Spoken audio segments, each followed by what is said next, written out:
नमस्कार विद्यार्थियों, मैं भाटी सर शिक्षा एकेडमी नोहर के ऑनलाइन प्लेटफॉर्म पर आपका हार्दिक स्वागत करता हूं।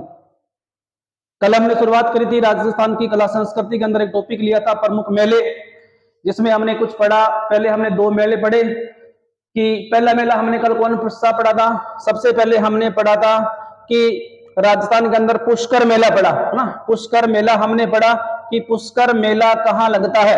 तो इसके बारे में मैंने आपको बता दिया था कि पुष्कर मेला पुष्कर अजमेर में लगता है और ये मेला कार्तिक पूर्णिमा को लगता है। इसे रंगीन मेले के नाम से जाना जाता है। इसके बाद में दूसरा मेला हमने पढ़ा था, जो मेला था भरतहरि का मेला। दूसरा मेला जो हमने पढ़ा था उसका नाम था भरतहरि का मेला।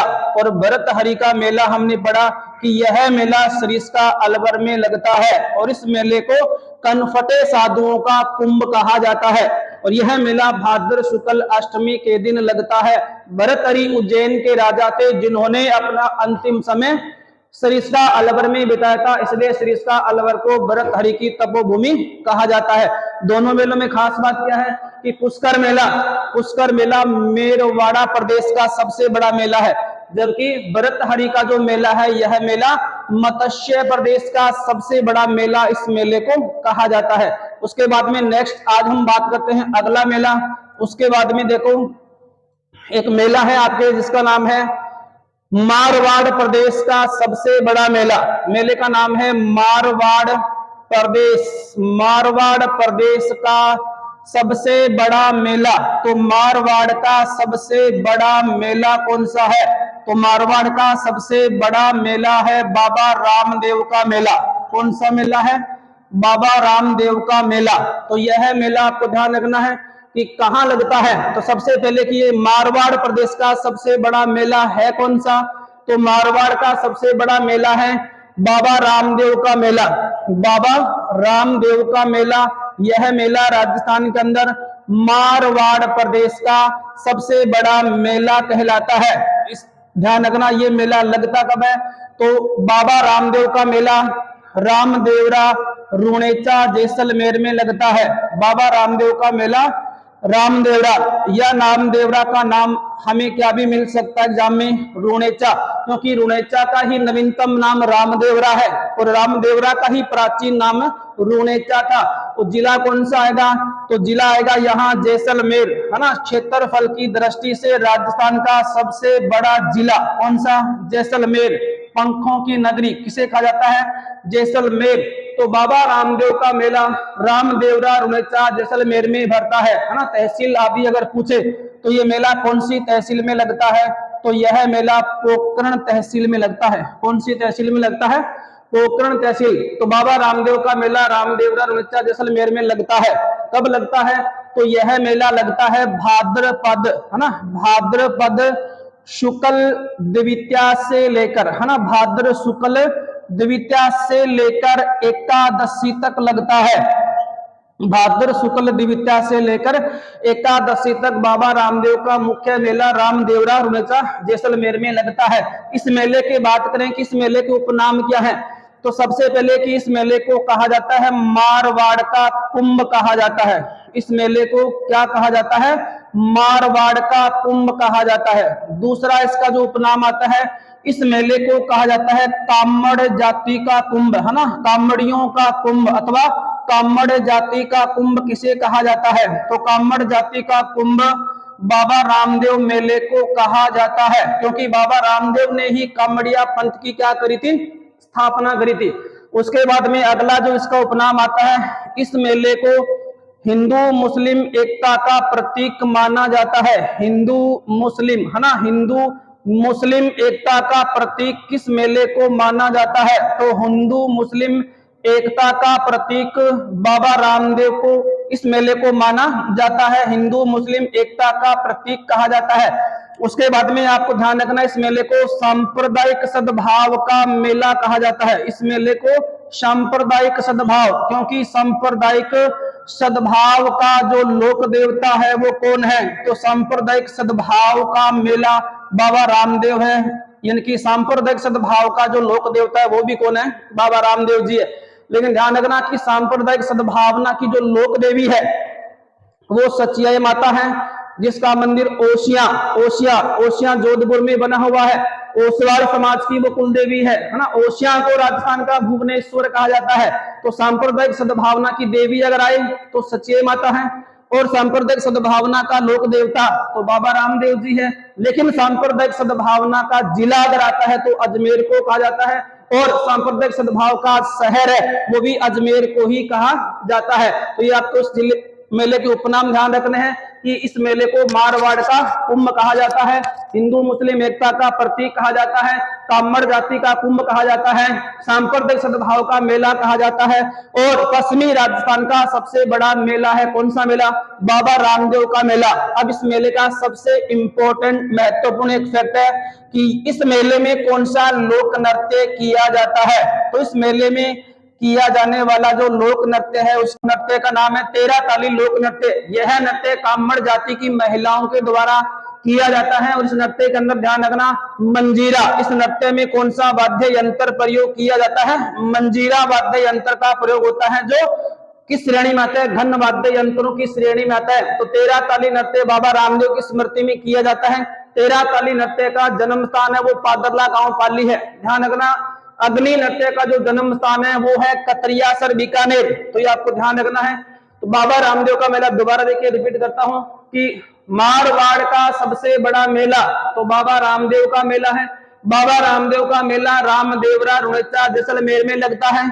यह मेला भाद्र शुक्ल द्वितीया से लेकर एकादशी तक लगता है। इस मेले को मारवाड़ का कुंभ कहा जाता है, इसे कामड़ जाति का कुंभ कहा जाता है। इस मेले को हिंदू मुस्लिम एकता का प्रतीक कहा जाता है। इस मेले को सांप्रदायिक सद्भाव का मेला कहा जाता है। और इस मेले का जो मुख्य नृत्य है वो कौन सा है? तो तेरा ताली लोक नृत्य है, जो कामड़ जाति की महिलाओं के द्वारा मंजीरा वाद्य यंत्र का प्रयोग करते हुए इस मेले को इस नृत्य को किया जाता है।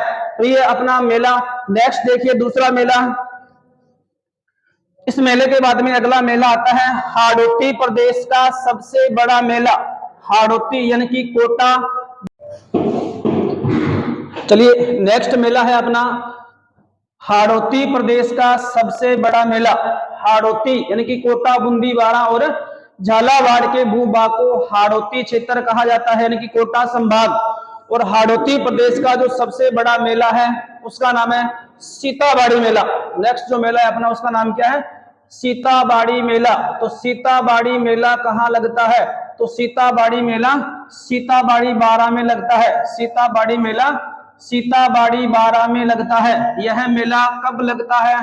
तो यह मेला लगता है ज्येष्ठ अमावस्या को। सीताबाड़ी मेला सीताबाड़ी बारा में कब लगता है? ज्येष्ठ अमावस्या को लगता है। इंपॉर्टेंट फैक्ट है कि यह मेला जो है इसका उपनाम है सहरिया जनजाति का कुंभ।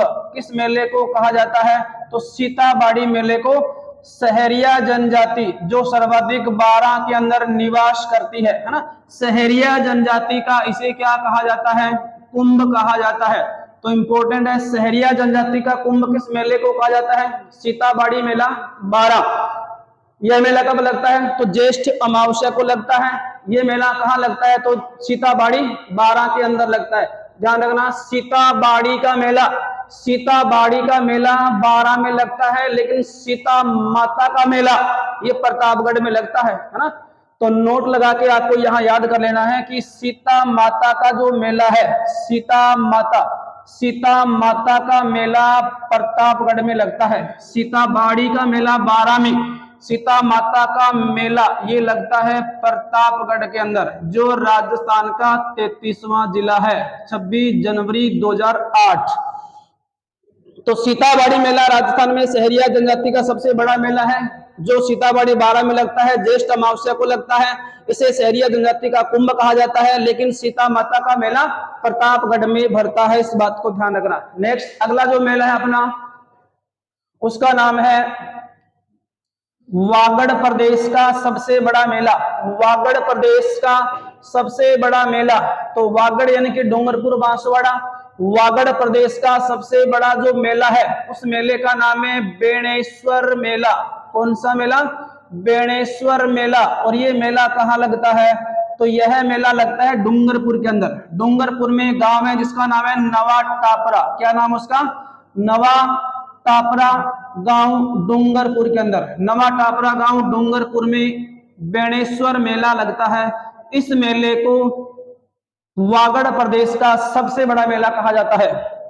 तो वागड़ प्रदेश का सबसे बड़ा मेला बेणेश्वर मेला। बेणेश्वर मेला कहाँ लगता है? तो नवाटापुरा गांव डूंगरपुर में लगता है। और बेणेश्वर मेला कब लगता है? तो यह मेला ध्यान रखना माघ पूर्णिमा। सब मेलों में सबसे इंपॉर्टेंट डेट अगर कोई है तो बेणेश्वर मेला माघ पूर्णिमा को लगता है। यानी कि वर्तमान में माघ महीना चल रहा है, माघ पूर्णिमा आने ही वाली है। तो माघ पूर्णिमा के दिन डूंगरपुर के अंदर नवाटापुरा गांव के अंदर बेणेश्वर धाम का मेला लगता है। ये मेला आपको ध्यान रखना है कि यहाँ कौन कौन सी नदियां हैं? तो सोम माही है ना, सोम माही और जाखम नदियों के संगम पर यह मेला कौन सी नदियों के संगम पर भरता है? तो बेणेश्वर धाम सोम माही जाखम के संगम पर स्थित है, जहां माघ पूर्णिमा को मेला लगता है। और यह मेला डूंगरपुर जिले में लगता है। इस मेले के हैं उपनाम, तो इसे क्या कहा जाता है? इस मेले को कहा जाता है आदिवासियों का कुंभ। क्या कहा जाता है? आदिवासियों का कुंभ कहा जाता है। जैसे हमने पीछे पढ़ा कि सहरिया जनजाति का कुंभ सीताबाड़ी, उसी प्रकार इस मेले का उपनाम है आदिवासियों का, इसे कुंभ कहा जाता है। उसके बाद में इसका एक और उपनाम है, इस मेले को कहा जाता है वागड़ का कुंभ। वागड़ यानी कि डूंगरपुर बांसवाड़ा के भूभाग को, है ना, वागड़ का इसे क्या कहा जाता है? कुंभ कहा जाता है। इस क्षेत्र में ज्यादा निवास करते हैं भील, इसलिए भील ज्यादा इस मेले में आते हैं। तो इस मेले को क्या कहा जाता है? भीलों का कुंभ। तो भीलों का कुंभ, वागड़ का कुंभ, आदिवासियों का कुंभ। उसके बाद में वागड़ का पुष्कर। वागड़ का पुष्कर भी किसे कहा जाता है? तो वागड़ का पुष्कर भी बेणेश्वर मेले को कहा जाता है। तो आदिवासियों का कुंभ कहा जाता है, इसे वागड़ का कुंभ कहा जाता है, इसे भीलों का कुंभ कहा जाता है, इसे वागड़ का पुष्कर कहा जाता है, इसे भीलों का प्रयाग के नाम से भी जाना जाता है। आदिवासियों का सबसे बड़ा मुक्ति स्थल के नाम से भी बेणेश्वर मेला, बेणेश्वर धाम जाना जाता है, जहां मेला माघ पूर्णिमा के दिन भरता है, ध्यान रखना। उसके बाद में देखो कि दोबारा देखो थोड़ा कि बेणेश्वर मेला वागड़ प्रदेश का सबसे बड़ा मेला है। बेणेश्वर मेला जो डूंगरपुर के नवाटापुरा गांव में भरता है। बेणेश्वर मेला माघ पूर्णिमा को लगता है। यह मेला सोम माही जाखम के संगम पर भरता है। इस मेले को आदिवासियों का कुंभ कहा जाता है, इस मेले को वागड़ का कुंभ कहा जाता है, इस मेले को भीलों का कुंभ कहा जाता है, इस मेले को वागड़ का पुष्कर कहा जाता है, भीलों का प्रयाग इसे कहा जाता है। आदिवासियों का सबसे बड़ा मुक्ति स्थल के नाम से भी बेणेश्वर धाम को जाना जाता है। और इम्पोर्टेंट फैक्ट है कि यहाँ खंडित शिवलिंग की पूजा की जाती है। तो यहाँ कौन से शिवलिंग की पूजा होती है? खंडित शिवलिंग की पूजा की जाती है। तो खंडित शिवलिंग की पूजा कहाँ होती है? बेणेश्वर धाम डूंगरपुर में की जाती है। लेकिन खंडित प्रतिमा की पूजा किस लोक देवी की जाती है? तो आपको ध्यान रखना है वो लोक देवी कौन सी आएगी? शीतला माता, है ना। पीठ की पूजा, पीठ का श्रृंगार तब तो ब्रह्मांडी माता आएगी। लेकिन खंडित प्रतिमा की पूजा किसकी होती है? शीतला माता की जाती है। लेकिन खंडित शिवलिंग की पूजा कहाँ होती है?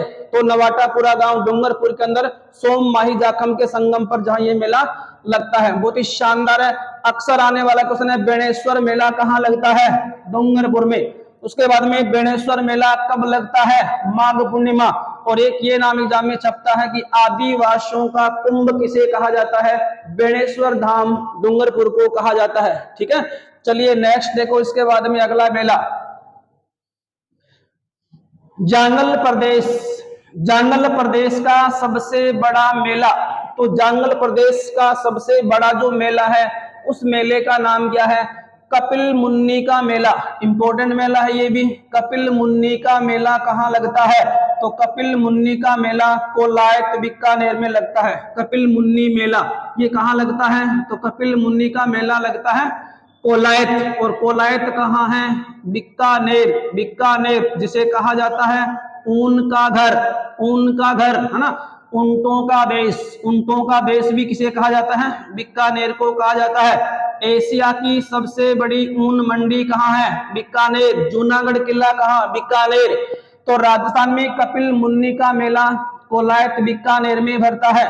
यह मेला कब भरता है? तो यह मेला लगता है कार्तिक पूर्णिमा को। यह मेला कब लगता है? कार्तिक पूर्णिमा। पुष्कर मेला हमने पढ़ा, वो भी कार्तिक पूर्णिमा, और ये मेला भी कब लगता है? कार्तिक पूर्णिमा। तो कपिल मुन्नी का मेला कोलायत बीकानेर में लगता है। यह मेला कार्तिक पूर्णिमा को लगता है। कपिल मुन्नी का मेला किस झील के किनारे लगता है? तो ये भी आपको ध्यान रखना है, यहाँ झील कौन सी हो जाएगी? कोलायत झील। कोलायत झील के किनारे कोलायत बीकानेर में कार्तिक पूर्णिमा के दिन कपिल मुन्नी का मेला लगता है। और इस मेले के अंदर आपको ध्यान रखना है कि कपिल मुन्नी की तपोभूमि, कपिल मुन्नी है, कल भी मैंने आपको बताया था कि कपिल मुन्नी की तपोभूमि किसे कहा जाता है? कोलायत बीकानेर को कहा जाता है, क्योंकि कपिल मुन्नी ने यहाँ पर सांख्य दर्शन का प्रतिपादन भी किया था। याद रखना, सांख्य दर्शन का प्रतिपादन, सांख्य दर्शन का प्रतिपादन कपिल मुन्नी के द्वारा कोलायत बीकानेर में किया गया था। तो कपिल मुन्नी का मेला, दीपदान करने की परंपरा यहाँ की फेमस है, पुष्कर मेले की भी फेमस है, इस मेले की भी फेमस है। तो कपिल मुन्नी का मेला जांगल प्रदेश का सबसे बड़ा मेला, जांगल प्रदेश का सबसे बड़ा मेला किसे कहा जाता है? तो कपिल मुन्नी का मेला कहा जाता है। कपिल मुन्नी का मेला कहाँ लगता है? तो कोलायत बीकानेर में लगता है। कपिल मुन्नी का मेला कब लगता है? तो ये मेला कार्तिक पूर्णिमा को लगता है। कपिल मुन्नी का मेला किस झील के किनारे पर लगता है? तो कोलायत झील के किनारे पर लगता है। कपिल मुन्नी की तपोभूमि किसे कहा जाता है? तो कोलायत बीकानेर को कहा जाता है। और कपिल मुन्नी के द्वारा यहाँ सांख्य दर्शन का प्रतिपादन किया गया था। तो ये आपको ध्यान रखना है, जांगल प्रदेश का सबसे बड़ा मेला कपिल मुन्नी का मेला। तो यहाँ आपको एक नोट लगा के बात ध्यान रखनी है कि कपिल मुन्नी का मेला, कपिल मुन्नी का मेला वो तो लगता है बीकानेर के अंदर, लेकिन आज की कपिल धारा का मेला, कपिल धारा का मेला, तो कपिल धारा का मेला कहाँ लगाओगे? कपिल धारा का मेला, धारा यानी कि 12, धारा यानी कि 12 है ना, तो कपिल धारा का मेला 12 में लगता है, लेकिन कपिल मुन्नी का मेला कोलायत बीकानेर में कार्तिक पूर्णिमा को लगता है। एग्जाम में आने वाले दो महत्वपूर्ण क्वेश्चन कि कपिल मुन्नी का मेला कहाँ लगता है? कोलायत बीकानेर में। तो कपिल मुन्नी का मेला कब आयोजित होता है? तो ये मेला कार्तिक पूर्णिमा को लगता है। तो ये कपिल मुन्नी का मेला हमने पढ़ा। प्रमुख क्षेत्रों के मुख्य मुख्य मेले पढ़े। प्रश्न अगर आए कि मेरवाड़ा प्रदेश का सबसे बड़ा मेला, तो पुष्कर मेला अजमेर। प्रश्न अगर आए मारवाड़ का सबसे बड़ा मेला, तो बाबा रामदेव का मेला। प्रश्न अगर आए मत्स्य प्रदेश का सबसे बड़ा मेला, तो भरतहरि का मेला। प्रश्न अगर आए वागड़ प्रदेश का सबसे बड़ा मेला, बेणेश्वर मेला। प्रश्न अगर आए जांगल प्रदेश का सबसे बड़ा मेला, तो कपिल मुन्नी का मेला। तो ये प्रमुख बड़े बड़े क्षेत्रों के मेले हमने पढ़े। नेक्स्ट पढ़ेंगे कल की क्लास में। धन्यवाद।